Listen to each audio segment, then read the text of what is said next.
Hello students, आज हम लोग क्लास 12 बायोलॉजी का chapter human health and disease को स्टडी करने वाले हैं।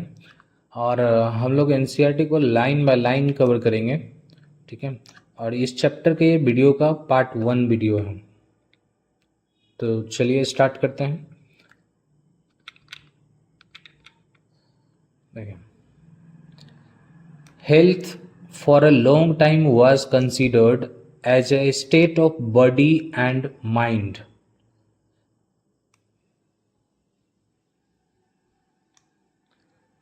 कह रहा है हेल्थ को एक लंबे समय तक ऐसा कंसिडर किया गया कि ये हमारे बॉडी का एक स्टेट है और हमारे बॉडी और माइंड का एक स्टेट है जहाँ की बैलेंस होना चाहिए सर्टेन ह्यूमर्स का। ह्यूमर्स मीन्स क्या होता है? ह्यूमर्स मीन्स बॉडी फ्लूइड्स, चाहे हमारे बॉडी का कोई भी फ्लूइड हो, चाहे वो ब्लड हो या फिर लिम्फ हो या फिर फ्लेम हो, लाइक जो म्यूकस हमारे नोज से आता है, तो वो हो कोई भी बॉडी फ्लूइड का जो बैलेंस होता है, यानी हमारे बॉडी और माइंड के बीच में बैलेंस होना चाहिए। ऐसा कंसिडर किया गया था कि यदि किसी इंसान के शरीर में ऐसा बैलेंस होता है तो फिर वो क्या है? वो हेल्दी है, उसका हेल्थ अच्छा है, ठीक है। This is what early Greeks like Hippocrates as well as Indian कह रहा है। ऐसा देखो, हिपोक्रेट्स और Indian Ayurveda system of medicine ने कहा था, ऐसा वो लोग मानते थे, ठीक है, कि हेल्थ ऐसा है जैसा मैंने बताया अभी पहले। It was thought that person with black bile, ऐसा सोचा जाता था, ऐसा माना जाता था कि वैसा इंसान जिसमें कि ब्लैक बाइल है, यानी ब्लैक बाइल क्या होता है? तो ब्लैक बाइल होता है यदि किसी के वोमिटिंग के साथ में ब्लड आए तो, ठीक है। यदि किसी कोई वोमिट कर रहा है, उसके साथ में ब्लड आ रहा है, तो हम बोल सकते हैं कि पर्सन को ब्लैक बाइल है।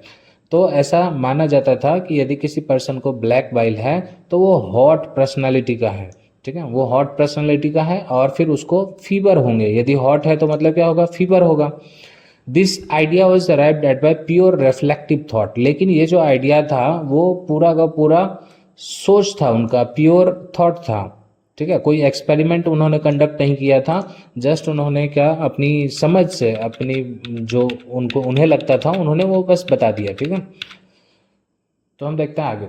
The discovery of blood circulation by William Harvey. अब कह रहा है ये जो डिस्कवरी हुआ ब्लड सर्कुलेशन का, जो कि किसने किया था? विलियम हार्वे ने किया था, using experimental methods and the demonstration of normal body temperature in persons with black bile. कह रहा है उन्होंने क्या किया? देखो, सबसे पहले एक्सपेरिमेंट उन्होंने किया, उसके बाद फिर क्या किया? Demonstration of normal body temperature, मतलब उन्होंने दिखाया, दर्शाया नॉर्मल बॉडी टेम्परेचर उस इंसान में जिसमें कि ब्लैक बाइल प्रेजेंट है, ठीक है, मतलब। और यूजिंग थर्मोमीटर, उन्होंने थर्मोमीटर की मदद से disproved the good humour hypothesis of health. तो बात करते हैं good humour hypothesis of health क्या होता है।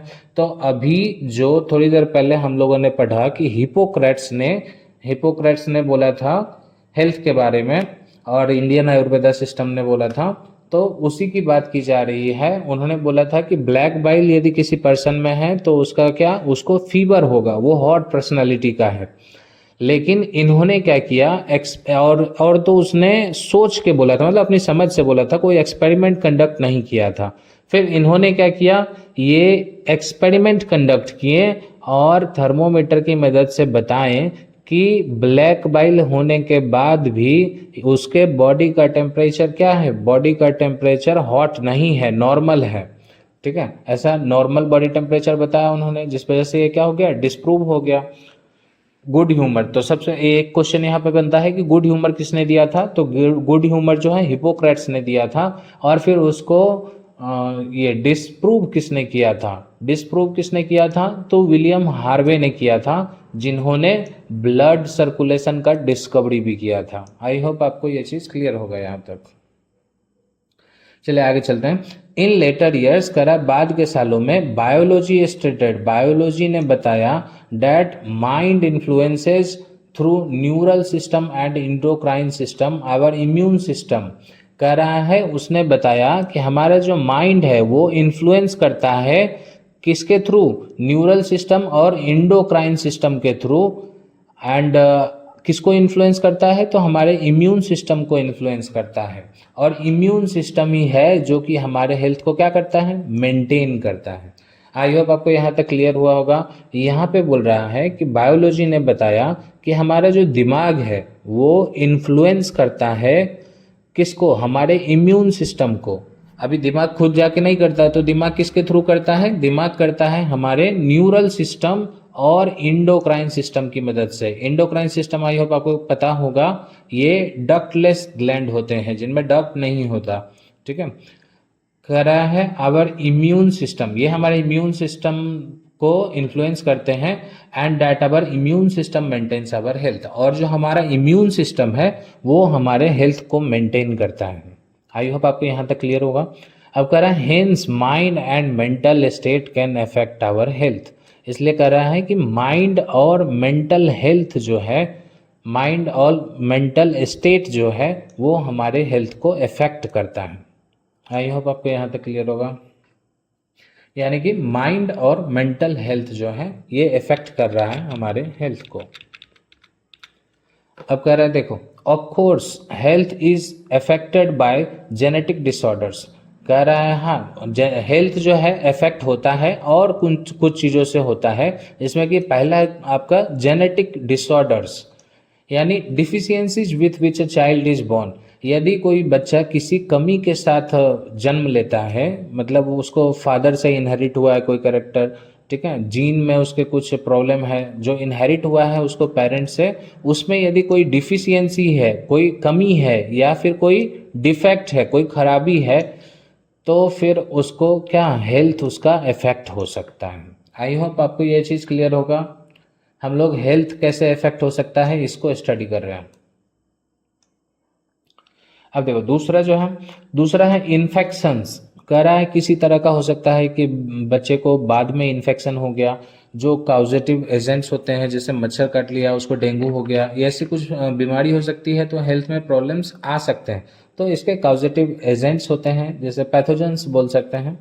और जो तीसरा है लाइफस्टाइल। लाइफस्टाइल जिसमें कि हमारा खाना पानी दोनों आता है, जो हम लोग लेते हैं, रेस्ट, हम कितना रेस्ट ले रहे हैं, कितना एक्सरसाइज कर रहे हैं, हमारे बॉडीज को दे रहे हैं, हैबिट्स दैट वी हैव, हमारी क्या आदतें हैं, उसके वजह से भी हमारी हो सकता है, यदि कोई खराब आदत हो जिस वजह से हमारा हेल्थ खराब हो सकता है, या फिर कोई आदत की यदि हम में कमी है, मतलब जैसे एक्सरसाइज करना चाहिए वो कमी है कि हम नहीं कर रहे हैं, तो इन सारे कारणों से, यानी कि मेन बोल सकते हैं एक वर्ड में लाइफस्टाइल। लाइफस्टाइल जो है हमारा वो अच्छा होगा तो हमारा हेल्थ भी अच्छा होगा, नहीं तो हमारा हेल्थ भी खराब होगा। आई होप आपको यहाँ तक क्लियर होगा। अब चलिए जो नेक्स्ट है वो है the term health is frequently used by everybody. कह रहा है ये जो हेल्थ टर्म है ये सारे लोगों के द्वारा यूज किया जाता है, ठीक है। हेल्थ जो है सारे लोग यूज करते हैं, very frequently used by everybody. How do we define it, हम इसको कैसे डिफाइन करेंगे, देखते हैं हम कैसे डिफाइन करेंगे। कह रहा है health does not simply means absence of disease और फिजिकल फिटनेस। कह रहा है हेल्थ का बस यही मीनिंग नहीं है कि यदि आपको कोई बीमारी नहीं है तो आप हेल्दी हैं, या फिर आप यदि फिजिकली फिट हैं, मतलब आप देखने में अच्छे लग रहे हैं, फिट लग रहे हैं, तो आप क्या हैं, मतलब आप हेल्दी हैं, आपका हेल्थ अच्छा है, ऐसा नहीं बोल सकते हैं। इसका डज नॉट, देखिए यहाँ लिखा हुआ है डज नॉट सिंपली मीन, इसका इतना ही मतलब नहीं होता। It could be defined as, कह रहा है इसको डिफाइन किया जा सकता है as a state of complete, देखिए यहाँ से, a state of complete physical mental and social wellbeing, एक अवस्था जिसमें कि आप पूरे तरीके से शारीरिक रूप से स्वस्थ हैं, मतलब शरीर आपका अच्छा है, मेंटल आप मानसिक रूप से अच्छे हैं, ठीक है, आपका दिमाग सही जगह पे है, एंड सोशल वेलबींग, मतलब आप समाज में भी अच्छे से सारे लोगों के साथ जो मिलना जुलना होता है वो भी आप अच्छे से कर पा रहे हैं। तो यदि ये सारी क्वालिटीज आप में हैं तो आपको बोला जा सकता है कि आप क्या हैं, हेल्दी हैं। आई होप आपको यहाँ तक क्लियर होगा।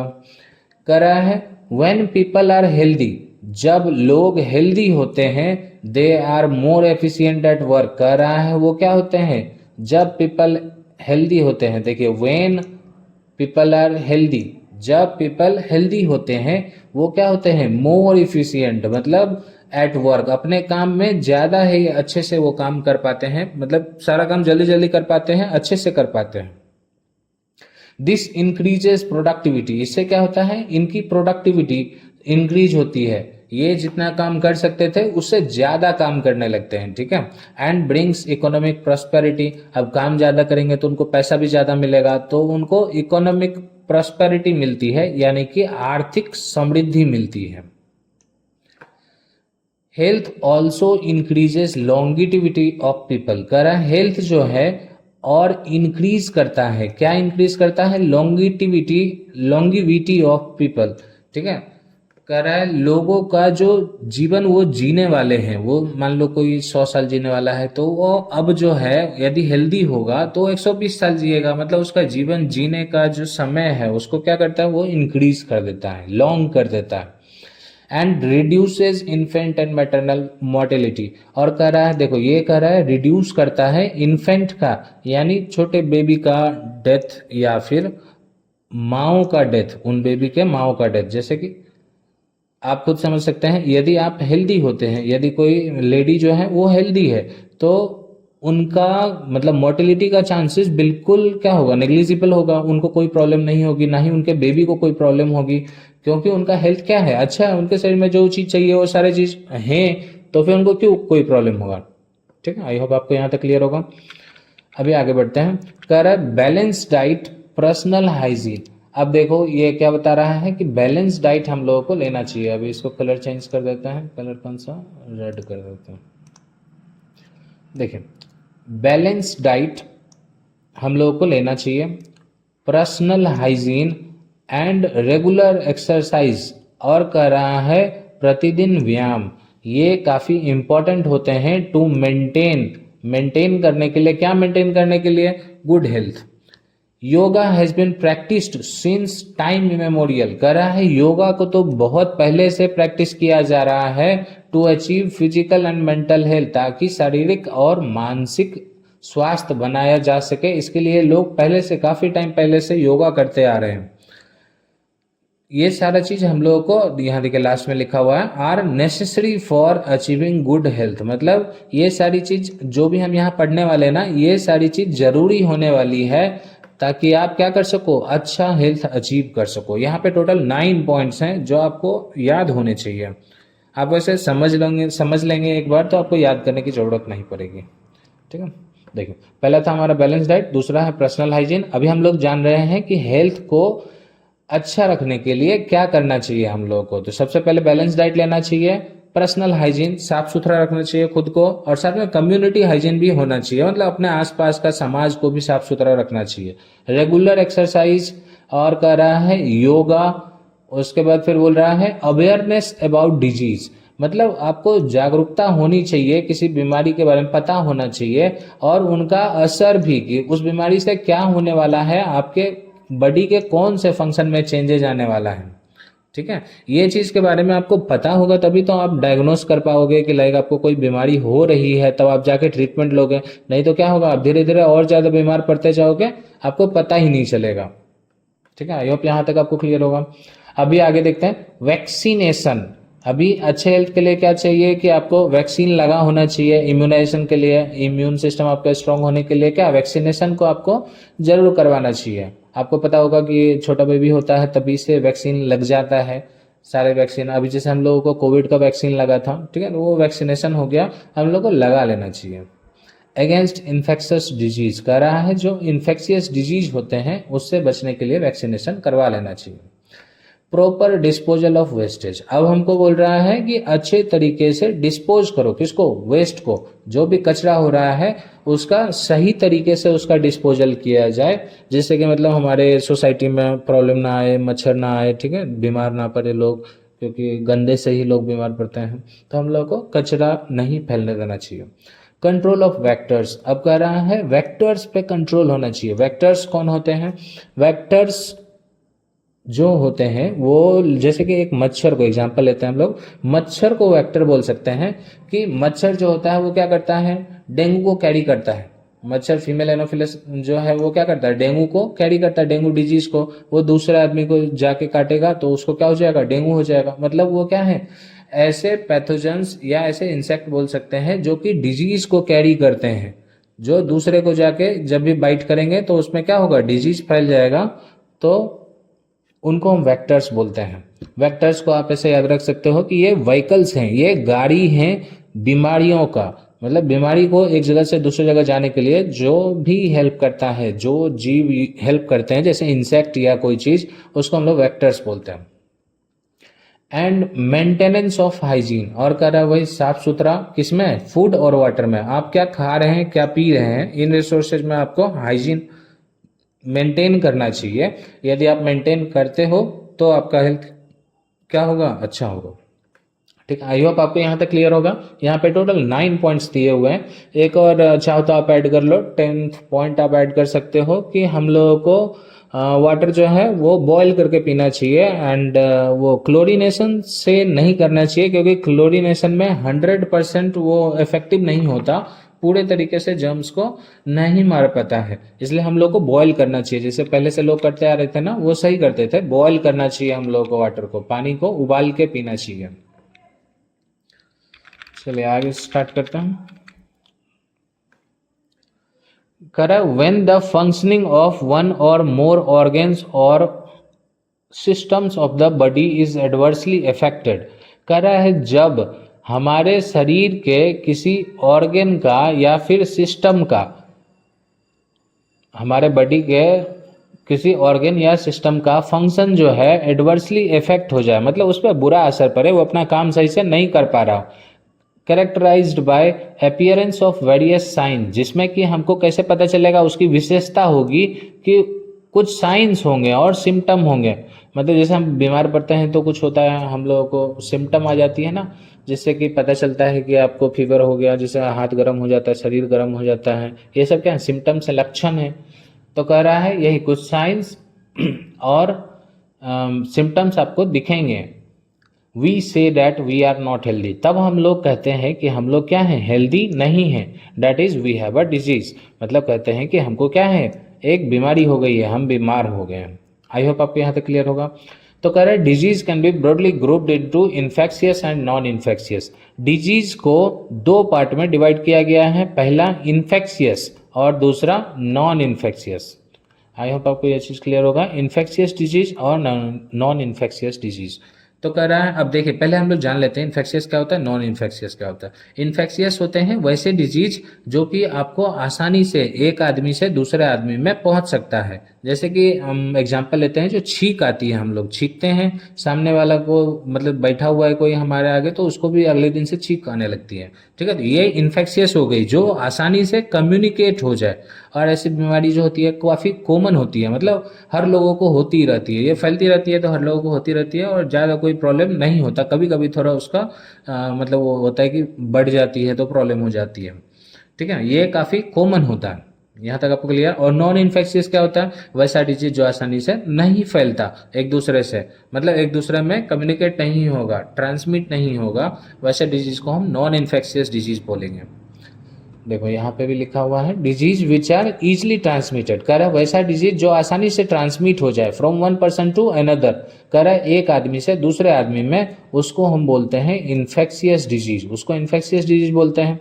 Infectious disease are very common, infectious disease जो होते हैं वो काफ़ी कॉमन होते हैं, मतलब हर लोगों में पाया जाता है, कभी कभी पाया जाता है। ठीक है, every one of us suffers from these eight sometimes, हम लोग में से सारे लोग कभी ना कभी इसको झेले हैं, कभी ना कभी तो हम लोगों को हुआ ही है। सम ऑफ द इन्फेक्शियस डिजीज, कह रहा है कुछ इन्फेक्शियस डिजीज जैसे कि एड्स आर फैटल, कह रहा है कुछ इन्फेक्शियस डिजीज जो होते हैं, मतलब ऐसे तो कॉमन होता है तो सारे लोगों को होते रहता है, लेकिन उसमें ज़्यादा प्रॉब्लम नहीं होती है। लेकिन कुछ बीमारी होती है जैसे कि एड्स हो गया, ये फैटल होती है, मतलब इसमें जान जा सकती है, आप लोग मर जाते हैं। ठीक है,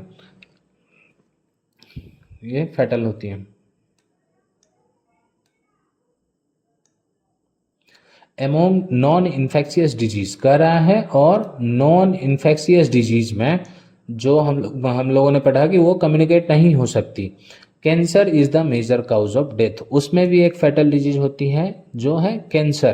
कैंसर एक बहुत बड़ा काउज है डेथ का, काफ़ी लोग कैंसर की वजह से मर जाते हैं, आप लोगों को पता होगा।